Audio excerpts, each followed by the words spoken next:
Hello guys, welcome back to my YouTube channel. आज का topic start करने से पहले I would like to request you all, please मेरे चैनल को लाइक, शेयर और सब्सक्राइब करें। अगर आपको कंटेंट पसंद आ रहा हो, टॉपिक समझ में आ रहे हो, तो प्लीज़ इसे शेयर करें और दूसरों को भी ईज़िली पढ़ने में हेल्प करें। तो चलिए स्टार्ट करते हैं आज का topic, which is classification of coordinates. Okay, so now moving on to the classification of coordinates. Coordinates को हम दो ग्रुप में डिवाइड कर सकते हैं, protochordates and U coordinates. Protochordates हमारा लोअर कोऑर्डिनेट्स है and U coordinates are the higher coordinates. Protochordates को हम एक्रेनिया भी कहते हैं, which means it does not have brain box और cranium, and U coordinates have a brain box, इसलिए हम उसे क्रेनियाटा कहते हैं। ये आप नोट डाउन कर सकते हैं एंड ये क्लासिफिकेशन आप नोट डाउन कर सकते हैं। प्रोटोकोऑर्डिनेट्स में हमारा 3 डिविजन्स है, हेमिकोऑर्डेटा, यूरोकोऑर्डेटा एंड सिफेलोकोऑर्डेटा। यूरो का मतलब होता है टेल एंड सिफेलो का मतलब होता है हेड।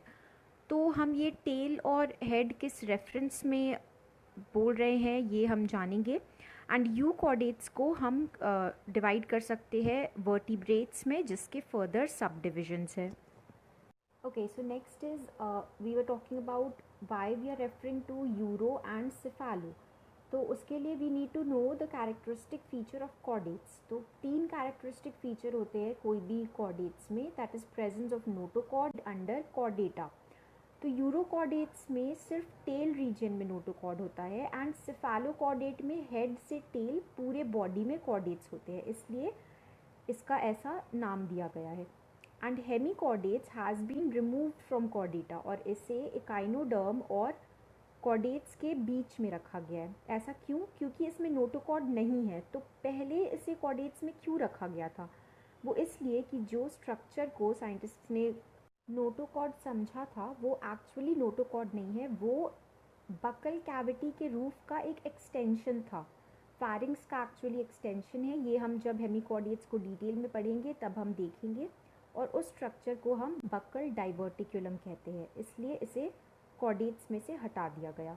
अब हम वर्टिब्रेट्स के क्लासिफिकेशन को देखेंगे। ये टेबल आप जल्दी से नोट डाउन कर लीजिए, दिस इज़ इम्पॉर्टेंट। वर्टिब्रेट्स मतलब कि जिसमें वर्टिब्रल कॉलम प्रेजेंट हो। तो ये हम 2 सब क्लास में डिवाइड कर सकते हैं, इग्नाथा एंड नाथोस्टोमाटा। इग्नाथा का मतलब जिसमें जॉज एब्सेंट होते हैं, नाथोस्टोमाटा का मतलब जॉज प्रेजेंट है। तो इग्नाथा को हम 2 क्लास में डिवाइड करते हैं, विच इज़ ऑस्ट्राकोडर्म एंड साइक्लोस्टोमाटा। ऑस्ट्राकोडर्म अब एक्सटिंक्ट हो चुका है, इसके स्पीशीज़ नहीं है। एंड साइक्लोस्टोमाटा में 2 डिविजन्स है, which is lamprey and मिक्जीन। Cyclostomata का लिटरल मीनिंग क्या हुआ? Circular mouth. इसका स्पीशीज़ के माउथ सर्कुलर होते हैं। लैम्प्रे को हम पेट्रोमाइजन भी कहते हैं एंड मिक्जीन को हम हैगफिश भी कहते हैं। अगर आपने हैगफिश टर्म सुन रखा हो या पेट्रोमाइजन टर्म सुन रखा हो तो ये सेम है। Lamprey same as petromyzon and myxine is same as hag. Now moving on to the classification of gnathostomata. Gnathostomata को हम 2 क्लास में डिवाइड कर सकते हैं, पाइसेस एंड टेट्रापोडा।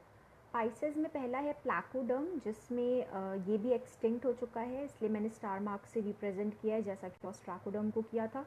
कॉन्ड्रिक्टस जो कि कार्टिलेजिनस स्केलेटन का बना होता है, इसे हम इलास्मोब्रांक भी कहते हैं। एंड ऑस्टेक्टिस जिसमें बोनी फिशेस आते हैं।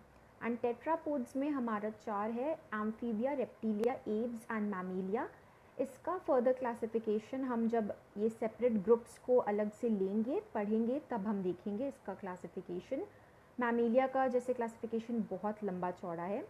तो ये था क्लासिफिकेशन ऑफ कोऑर्डिनेट्स बिल्कुल शॉर्ट में। इसका टैबुलर फॉर्म में आप चार्ट बनाइए और इसे नोट डाउन कीजिए। इजी है, बस पढ़िए, समझ में आ जाएगा।